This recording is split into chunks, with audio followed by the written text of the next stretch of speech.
तारीख 24 सितंबर 2025। लद्दाख की ऊंची पहाड़ियां, कभी शांत रहने वाला ये इलाका आज जल रहा है। क्या वजह है लद्दाख में हुए इस बड़े आंदोलन की? सरकार ने किसे जिम्मेदार ठहराया, जानेंगे।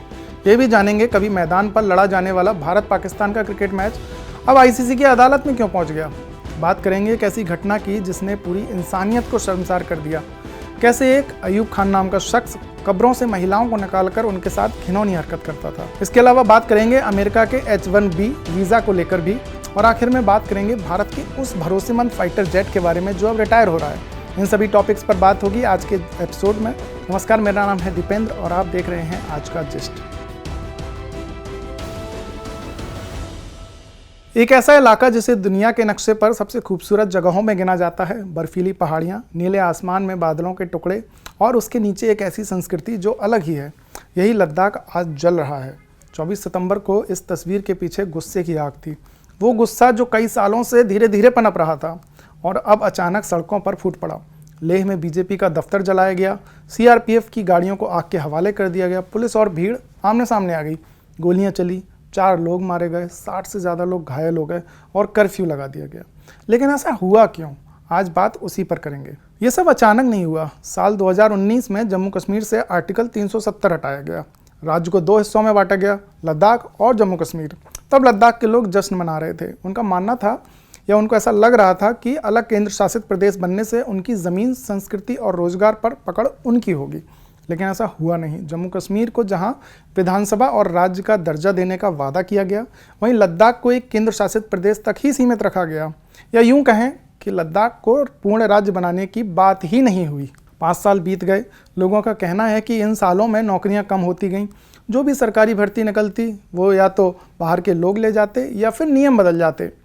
पहाड़ी क्षेत्र होने के चलते लद्दाख की 97% आबादी अनुसूचित जाति की है।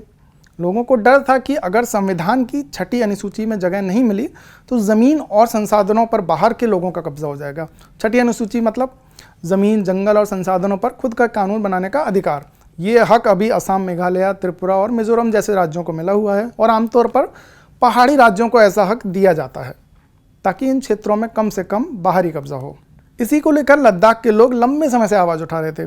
ले अपेक्स बॉडी LAB और कारगिल डेमोक्रेटिक अलायंस KDA, ये दोनों ग्रुप ही पिछले 4 सालों से केंद्र सरकार से बातचीत कर रहे हैं। इस पूरे आंदोलन का चेहरा बने जलवायु कार्यकर्ता सोनम वांगचुक। अगर आप इन्हें नहीं जानते हैं तो ये वही सोनम वांगचुक हैं जिनकी लाइफ से इंस्पायर होकर फिल्म 3 इडियट्स में आमिर खान का किरदार फुनसुक वांगडू गढ़ा गया था। वांगचुक इस आंदोलन का चेहरा थे और 10 सितंबर से वे भूख हड़ताल पर भी थे। उनके साथ 15 और लोग भी बैठे थे। यहाँ तक सब कुछ शांतिपूर्ण तरीके से चल रहा था, लेकिन हालात बिगड़े 23 सितंबर यानी इस बीते मंगलवार को। भूख हड़ताल पर बैठे 2 लोग बेहोश होकर अस्पताल पहुँच गए। वांगचुक ने भी तभी 15 दिनों का अपना अनशन खत्म कर दिया और वीडियो जारी कर कहा, हम शांतिपूर्ण तरीके से लड़ाई लड़ रहे हैं और हिंसा नहीं करें। यानी उन्होंने लोगों से हिंसा ना करने की अपील की। लेकिन लोगों में जो गुस्सा था वो अगले दिन फूट पड़ा। 24 सितंबर की सुबह लेह का NDS मेमोरियल ग्राउंड, यहाँ भारी भीड़ जमा हुई, नारेबाजी हुई, जुलूस निकाला गया। भीड़ का गुस्सा इतना बढ़ गया कि वो बीजेपी के दफ्तर पहुंचे और हिल काउंसिल की तरफ पत्थरबाजी शुरू कर दी। पुलिस ने आंसू गैस के गोले छोड़े, लाठियां चलाईं और गोलियां चलने की भी खबर आई। इस फायरिंग में 4 लोगों की मौत हो गई, 60 से ज़्यादा लोग घायल हैं। लोगों का गुस्सा चरम पर था। वो कानून अपने हाथ में ले चुके थे। सीआरपीएफ की गाड़ियां फूंक दी गईं, बीजेपी दफ्तर के फर्नीचर, कागज जलाए गए। सोनम वांगचुक ने लोगों से फिर अपील की, वीडियो डालकर कहा, ये नई पीढ़ी का गुस्सा है, जेनजी रेवोल्यूशन है, लेकिन मैं अपील करता हूं कि हिंसा ना करें, यह हमारी 5 साल की मेहनत को बर्बाद कर देगा। उन्होंने और क्या कुछ कहा वो आप सुनिए। करता हूं लद्दाख के युवा पीढ़ी से कि वो जो भी हो इस रास्ते पर न चलें, हिंसा के रास्ते पर। ये मेरे 5 साल के कोशिशों को नाकाम कर देता है। अगर हम इतने सालों से अनशन कर रहे हैं, शांति से पदयात्रा कर रहे हैं और फिर अंत में अगर हिंसा कर बैठे तो ये हमारा रास्ता नहीं है। लद्दाख में बात बढ़ती देख सरकार की तरफ से तुरंत प्रतिक्रिया भी आ गई। सरकार ने कहा कि वांगचुक की तुलना अरब स्प्रिंग और नेपाल के जेनजी आंदोलन से करने पर भीड़ भड़की है। बीजेपी के IT सेल प्रमुख अमित मालवीय ने एक वीडियो जारी कर कहा कि इस हिंसा को भड़काने में कांग्रेस का हाथ है। उन्होंने लिखा, ये देखिए कांग्रेस का काउंसलर भी भीड़ में था।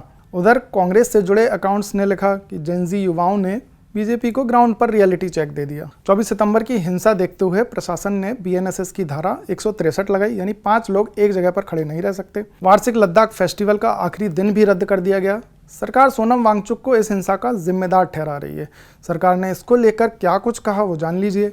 सोनम वांगचुक ने 10 सितंबर 2025 को लद्दाख के लिए 6वीं अनुसूची और राज्य का दर्जा देने की मांग पर भूख हड़ताल शुरू की। यह सबको पता है कि भारत सरकार इन्हीं मुद्दों पर एपेक्स बॉडी लेह और कारगिल डेमोक्रेटिक अलायंस के साथ सक्रिय रूप से बात कर रही है। हाई पावर्ड कमेटी और सब कमेटी के औपचारिक चैनल के माध्यम से और नेताओं के साथ कई औपचारिक बैठकों के जरिए उनसे लगातार मीटिंग्स हुई हैं।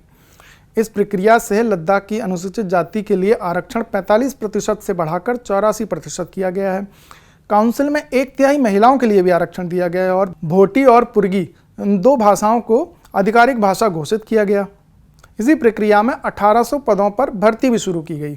हालांकि कुछ राजनीतिक रूप से प्रेरित व्यक्ति हाई पावर्ड कमेटी के तहत हुई प्रगति से खुश नहीं थे और बातचीत की प्रक्रिया को नुकसान पहुंचाने की कोशिश कर रहे हैं। हाई पावर्ड कमेटी की अगली बैठक 6 अक्टूबर को तय की गई है, जबकि 25 और 26 सितंबर को लद्दाख के नेताओं के साथ बैठकें तय हैं। जिन मांगों पर श्री वांगचुक भूख हड़ताल कर रहे थे वे हाई पावर्ड कमेटी की चर्चा का अभिन्न हिस्सा हैं।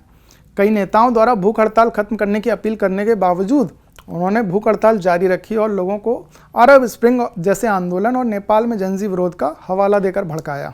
24 सितंबर को सुबह करीब 11:30 बजे उनकी भड़काऊ बातों से उकसाई गई भीड़ भूख हड़ताल के स्थल से निकलकर एक राजनीतिक पार्टी के दफ्तर और सीईसी लेह के सरकारी दफ्तर पर हमला कर दी। उन्होंने इन दफ्तरों को आग लगा दी, सुरक्षा कर्मियों पर हमला किया और पुलिस की गाड़ी को भी जला दिया। इस भीड़ ने पुलिस कर्मियों पर हमला किया, जिसमें 30 से ज़्यादा पुलिस और सीआरपीएफ के कर्मी घायल हुए। भीड़ ने सार्वजनिक संपत्ति को भी नुकसान पहुंचाया और पुलिस पर हमला जारी रखा। आत्मरक्षा में पुलिस को गोली चलानी पड़ी, जिसमें दुर्भाग्य से कुछ हताहत हुए। ये सरकार ने स्टेटमेंट दिया है। सरकार ने आगे बताया, दिन में हुई इन दुर्भाग्यपूर्ण घटनाओं के अलावा शाम 4 बजे तक स्थिति काबू में कर ली गई। यह साफ है कि भीड़ को सोनम वांगचुक की भड़काऊ बातों ने उकसाया।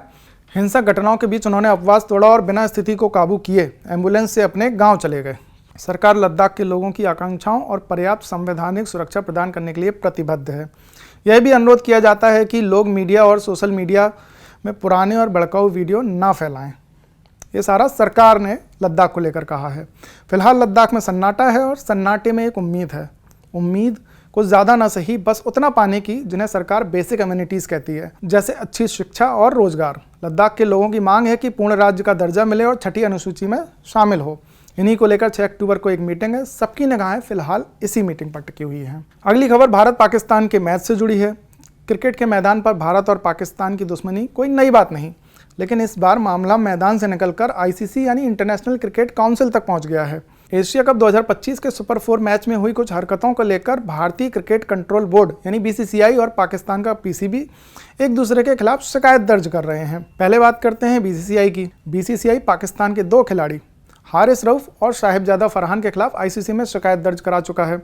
ये शिकायतें उन कथित इशारों को लेकर हैं जो इन्होंने 21 सितंबर के मैच के दौरान किए थे। जब भारतीय समर्थक हारिस रऊफ के सामने कोहली कोहली चिल्ला रहे थे, तब उन्होंने फाइटर जेट गिरने के कथित इशारे किए। वहीं साहिबजादा फरहान ने एक अर्धशतक लगाने के बाद अपने बैट को बंदूक की तरह इस्तेमाल करते हुए हवा में फायरिंग करने का इशारा किया था, जिसकी काफ़ी आलोचना हुई थी।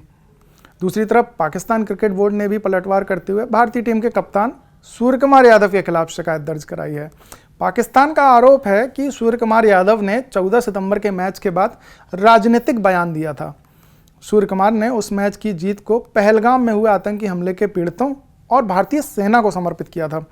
पाकिस्तान का कहना है कि ये टिप्पणी राजनीतिक है। हालांकि ये देखना होगा कि क्या पीसीबी ने अपनी शिकायत उस बयान के 7 दिन के अंदर की है या नहीं। मामला सिर्फ खिलाड़ियों तक सीमित नहीं है। एशियन क्रिकेट काउंसिल एसीसी के अध्यक्ष मोहसिन नकवी, जो पाकिस्तान क्रिकेट बोर्ड के चेयरमैन और पाकिस्तान के आंतरिक मामलों के भी मंत्री हैं, उन्होंने सोशल मीडिया पर क्रिस्टियानो रोनाल्डो का एक वीडियो पोस्ट किया है, जिसमें रोनाल्डो भी वैसा ही कुछ इशारा कर रहे हैं जैसा हारिस रऊफ ने किया था।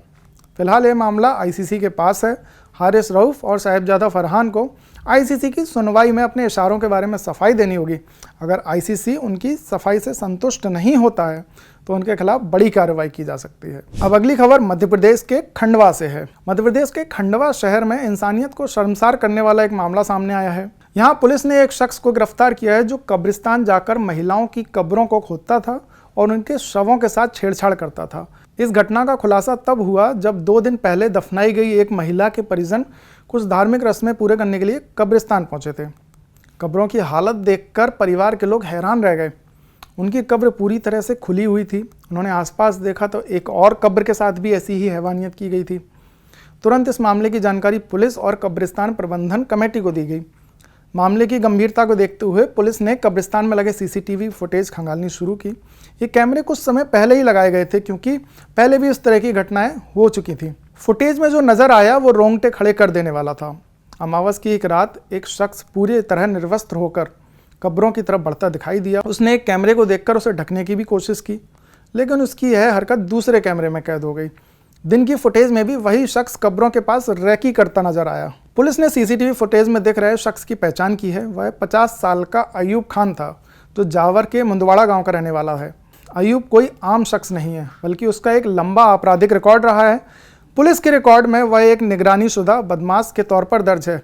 उस पर पहले ही 1 दर्जन से ज़्यादा गंभीर मामले दर्ज थे, जिनमें चोरी और हत्या जैसे अपराध शामिल हैं। सबसे चौंकाने वाली बात यह थी कि अयूब अपनी 2 पत्नियों की हत्या भी कर चुका है। अपनी पत्नी की हत्या के आरोप में वह आजीवन कारावास की सजा काट रहा था और इसी साल 15 मई 2025 को जेल से रिहा हुआ था। जेल से बाहर आने के 4 दिन बाद ही उसने खंडवा और सिहाड़ा के कब्रिस्तानों में महिलाओं की 2 कब्रों को खोदा था। तीसरी बार उसने 21 सितंबर को ऐसा किया। गिरफ्तारी के बाद अयूब ने पुलिस को बताया कि जेल में उसका संपर्क एक शख्स से हुआ था, जिसने उसे तांत्रिक क्रियाओं के बारे में सिखाया।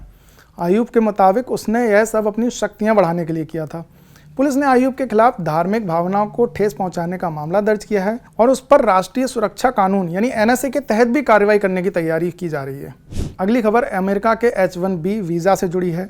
भारतीय टेक प्रोफेशनल्स के लिए ये वीज़ा बहुत ज़रूरी है। H-1B वीज़ा धारकों में 71% के करीब सिर्फ भारतीय हैं। ट्रंप सरकार ने इस वीज़ा के लिए फीस को बढ़ाकर $1 लाख यानी करीब 88 लाख रुपए कर दी। इसके अलावा लॉटरी सिस्टम को भी खत्म करने का प्रस्ताव है, जिससे भारतीयों के लिए अमेरिका जाना और मुश्किल हो जाएगा। अमेरिका के इस कदम के बाद कई यूरोपीय देश जैसे कि ब्रिटेन और जर्मनी और यहाँ तक कि चीन भी अपने आप को दुनिया के बेहतरीन दिमागों के लिए एक अच्छा ठिकाना बता रहा है। वे अच्छे नियम और कम फीस का लालच दे रहे हैं। सिर्फ ब्रिटेन ही नहीं, जर्मनी भी भारतीय टैलेंट को लुभाने की कोशिश कर रहा है। जर्मनी के भारत में राजदूत फिलिप एकरमैन ने एक वीडियो जारी कर कहा कि जर्मनी अमेरिका के मुकाबले बेहतर और भरोसेमंद जगह है। उन्होंने कहा कि जर्मनी में काम करने वाले भारतीय जर्मनी के औसत नागरिक से ज़्यादा कमाते हैं, लेकिन हकीकत में जर्मनी में भी नियम बदल गए हैं। नागरिकता पाने का जो फास्ट ट्रैक रास्ता था वह खत्म कर दिया गया।